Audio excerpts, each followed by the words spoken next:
IT act 2000 relate ചെയ്തിട്ടുള്ള ഒരു detailed class നമ്മൾ ചെയ്തിട്ടുണ്ടായിരുന്നു. ഇന്നത്തെ വീഡിയോ എന്ന് പറയുന്നത് ആ ക്ലാസ്സുമായിട്ട് ബന്ധപ്പെടുത്തിയിട്ടുള്ള ഒരു മോക്ക് ടെസ്റ്റാണ്.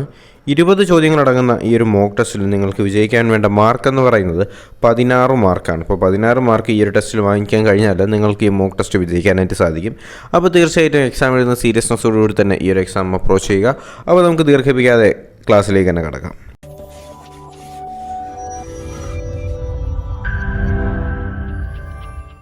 ഒന്നാമത്തെ ചോദ്യം എന്ന് പറയുന്നത് IT ആക്ട് 2000 നിലവിൽ വന്നത് എന്നാണ്. IT ആക്ട് 2000 നിലവിൽ വന്നത് എന്നാണ്. സിമ്പിൾ ക്വസ്റ്റ്യൻ ആണല്ലോ. ഞാൻ ഉത്തരത്തിലേക്ക് കിടക്കുകയാണ്. ഓപ്ഷൻ സി ആണ് ശരി ഉത്തരം. 2000 ഒക്ടോബർ 17 അപ്പോൾ 2000 ഒക്ടോബർ 17 എന്ത് ചെയ്യുന്നത്, നമ്മുടെ IT ആക്ട് നിലവിൽ വരുന്നത് 2000 ഒക്ടോബർ 17 അറിഞ്ഞിരിക്കുക. അടുത്ത രണ്ടാമത്തെ ചോദ്യം, IT ആക്ട് നിലവിൽ വന്നപ്പോൾ നമ്മുടെ വിവരസാങ്കേതിക വിദ്യ മന്ത്രി ആരായിരുന്നു, അല്ലെങ്കിൽ നമ്മുടെ IT വകുപ്പ് മന്ത്രി ആരായിരുന്നു എന്നാണ് നമ്മുടെ രണ്ടാമത്തെ ചോദ്യം. അദ്ദേഹത്തിൻ്റെ പേരെന്താണ്? ഞാൻ ശരി ഉത്തരത്തിലേക്ക് കടക്കുകയാണ്. ഓപ്ഷൻ ബി ആണ് ശരി ഉത്തരം. പ്രമോദ് മഹാജനാണ് നമ്മുടെ IT ആക്ട് നിലവിൽ വന്നപ്പോൾ നമ്മുടെ IT വകുപ്പ് മന്ത്രി ആരായിരുന്നു? പ്രമോദ് മഹാജനായിരുന്നു എന്ന് അറിഞ്ഞിരിക്കുക. മൂന്നാമത്തെ ചോദ്യത്തിലേക്ക് നമുക്ക് കടക്കാം.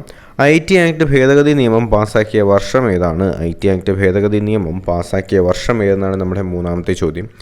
ഓക്കെ, നിങ്ങൾ ശരി ഉത്തരം എഴുതിയിട്ടുണ്ടെങ്കിൽ ഞാൻ ഉത്തരത്തിലേക്ക് കിടക്കുകയാണ്. ഓപ്ഷൻ എ ആണ് ശരി ഉത്തരം. 2008 കേട്ടോ. അപ്പോൾ IT ആക്ട് ഭേദഗതി നിയമം പാസ്സാക്കിയതെന്നാണ്. 2008 IT ആക്ട് ഭേദഗതി നിയമം പാസ്സാക്കിയത്. നാലാമത്തെ ചോദ്യം, IT ആക്ടിൽ സൈബർ നിയമലംഘനങ്ങളെക്കുറിച്ച് പ്രതിപാദിക്കുന്ന അധ്യായങ്ങൾ എത്ര എണ്ണമാണ്? എന്താണ്? IT ആക്ടിൽ സൈബർ നിയമലംഘനങ്ങളെക്കുറിച്ച് പ്രതിപാദിക്കുന്ന അധ്യായങ്ങൾ എത്ര എന്നാണ് നമ്മുടെ നാലാമത്തെ ചോദ്യം. എത്ര അധ്യായങ്ങളുണ്ട്? അങ്ങനെ 11 അധ്യായങ്ങളാണ് കേട്ടോ. ഓപ്ഷൻ എ ആണ് ശരി ഉത്തരം. 11 അധ്യായങ്ങളാണ് നമ്മുടെ IT ആക്ടിൽ സൈബർ നിയമലംഘനങ്ങളെക്കുറിച്ച് പ്രതിപാദിക്കുന്നത്. 11 അധ്യായങ്ങളാണെന്ന് അറിഞ്ഞിരിക്കുക. അഞ്ചാമത്തെ ചോദ്യം എന്ന് പറയുന്നത് 2015 സുപ്രീം കോടതി വിധിപ്രകാരം നീക്കം ചെയ്ത സെക്ഷൻ ഏതാണ്? 2015 സുപ്രീം കോടതി വിധിപ്രകാരം നീക്കം ചെയ്ത സെക്ഷൻ ഏതെന്നാണ് നമ്മുടെ 15ാമത്തെ ചോദ്യം. ഏത് സെക്ഷനാണത്? അത് 66A ആണല്ലേ. അപ്പോൾ നമ്മുടെ എന്താണ്, റൈറ്റ് ടു എക്സ്പ്രഷൻ അല്ലെങ്കിൽ നമ്മുടെ ആവിഷ്കാര സ്വാതന്ത്ര്യത്തിനെ ഹാനിക്കുന്നു എന്ന് പറഞ്ഞിട്ട് നമ്മുടെ സുപ്രീം കോടതി എന്ത് ചെയ്തു? 2015 എന്ത് ചെയ്തു? 66A നീക്കം ചെയ്തു. ഈ 66A എന്ന് പറയുന്നത് സെൻഡിങ് ഒഫൻസീവ് മെസ്സേജ് എന്ന് പറയുന്ന ഒരു സെക്ഷനായിരുന്നു. അപ്പോൾ ഈ ഒരു സെക്ഷനാണ് എന്ത് ചെയ്തിട്ടുള്ളത്? സുപ്രീം കോടതി 2015 നീക്കം ചെയ്തതെന്ന് അറിഞ്ഞിരിക്കുക. ആറാമത്തെ ചോദ്യത്തിലേക്ക് നമുക്ക് കടക്കാം. 2020 കേന്ദ്ര സർക്കാർ നിരവധി ചൈനീസ് ആപ്പുകൾ നിരോധിക്കുകയുണ്ടായി. IT ആക്ടിലെ ഏത് സെക്ഷൻ പ്രകാരമാണ് ഇവ നിരോധിച്ചതെന്നാണ് ചോദ്യം. എന്താണ്?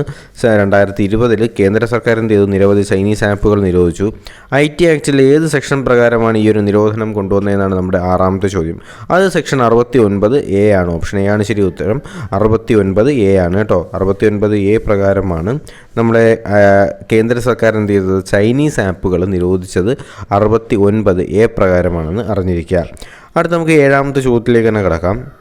2008 ഭേദഗതി പ്രകാരം ഹാക്കിംഗ് എന്ന പേരിൽ മാറ്റം ചെയ്തത് ഏതിനെയാണെന്നാണ് ചോദ്യം. എന്താണ്? 2008 ഭേദഗതി പ്രകാരം ഹാക്കിംഗ് എന്ന പേരിലാണ് അറിയപ്പെടുന്നത്. ഏതിനെയാണെന്നാണ് ചോദ്യം കേട്ടോ. അപ്പോൾ നമ്മൾ പറഞ്ഞതാണ് 2018 എന്ത് ചെയ്തു? കമ്പ്യൂട്ടർ റിലേറ്റഡ് ഒഫൻസുകളെ അല്ലെങ്കിൽ ഈ ഹാക്കിംഗ് എന്നതിനെ കമ്പ്യൂട്ടർ റിലേറ്റഡ് ഒഫൻസുകൾ എന്നാക്കി മാറ്റി.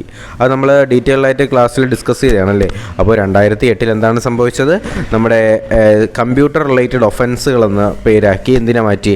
ഹാക്കിങ്ങിനെ മാറ്റിയെന്ന് അറിഞ്ഞിരിക്കുക. അപ്പോൾ അതിലും ഇല്ലല്ലോ. അപ്പോൾ ഹാക്കിങ്ങിനാണ് 2008 മുതൽ കമ്പ്യൂട്ടർ റിലേറ്റഡ് ഒഫൻസുകൾ എന്നറിയപ്പെടാനായിട്ട് തുടങ്ങിയത്. എട്ടാമത്തെ ചോദ്യം, ഇന്ത്യയിൽ സൈബർ സുരക്ഷയുമായി ബന്ധപ്പെട്ട് പ്രവർത്തിക്കുന്ന സ്ഥാപനം ഏതാണ്? സിമ്പിൾ ക്വസ്റ്റ്യൻ അല്ലേ.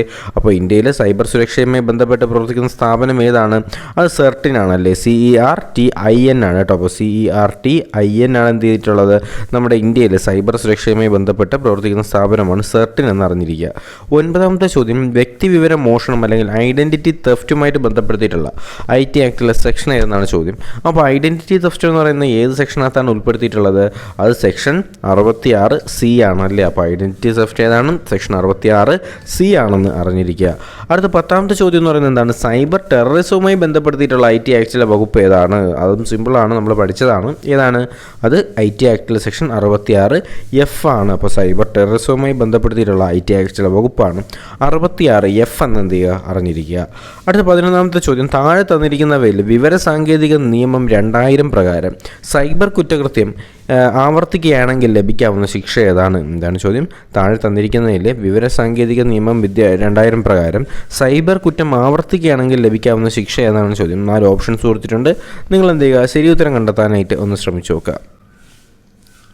ഓക്കെ, നിങ്ങൾ ശരി ഉത്തരം കണ്ടെത്തിയിട്ടുണ്ടെങ്കിൽ ഞാൻ ഉത്തരത്തിലേക്ക് കിടക്കുകയാണ്. ഓപ്ഷൻ എ ആണ് ശരി ഉത്തരം. 5 വർഷം വരെ തടവും 10 ലക്ഷം രൂപ വരെ പിഴയുമാണ് എന്ത് ചെയ്യുന്നത് ഈ ഒരു കുറ്റകൃത്യത്തിന് ലഭിക്കുന്നതെന്നും അറിഞ്ഞിരിക്കുക. ഓക്കെ, നമുക്ക് അടുത്ത ചോദ്യത്തിലേക്ക് തന്നെ കടക്കാം. ആൾമാറാട്ടം നടത്തുക എന്നത് IT ആക്ടിലെ ഏത് സെക്ഷനുമായി ബന്ധപ്പെട്ടിരിക്കുന്നു? IT ആക്ടിൽ അത് നമ്മൾ വളരെ ഡീറ്റെയിൽ ആയിട്ട് പഠിച്ചതാണ്. ആൾമാറാട്ടം എന്നത് IT ആക്ടിലെ ഏത് വകുപ്പുമായിട്ട് ബന്ധപ്പെട്ടിരിക്കുന്നു? 66D ആണല്ലേ. അപ്പോൾ 66D ആണെന്ത്? ആൾമാറാട്ടം നടത്തുക 66D ആണെന്ന് ഓർത്തിരിക്കുക. താഴെ പറയുന്നവയിൽ സൈബർ കുറ്റകൃത്യങ്ങളിലെ ഉപകരണങ്ങളിൽ പെടാത്തത് ഏതാണ്? താഴെ പറയുന്നവയിൽ കുറച്ച് ഉപകരണങ്ങൾ കൊടുത്തിട്ടുണ്ട്. Computer, press, digital camera, mobile phone. ഇതിൽ സൈബർ കുറ്റകൃത്യങ്ങളിൽ സൈബർ കുറ്റകൃത്യങ്ങളിൽ ഉപയോഗിക്കാൻ കഴിയാത്തത് അല്ലെങ്കിൽ ഉപകരണത്തിൽ പെടാത്തത് ഏതാണ്? നമ്മുടെ 13ാമത്തെ ചോദ്യം. ഏതാണത്? അത് നമ്മുടെ പ്രസ്സാണ്. അല്ലെങ്കിൽ പ്രസ്, പ്രിൻ്റർ ഉള്ളതെല്ലാം എന്താണ്?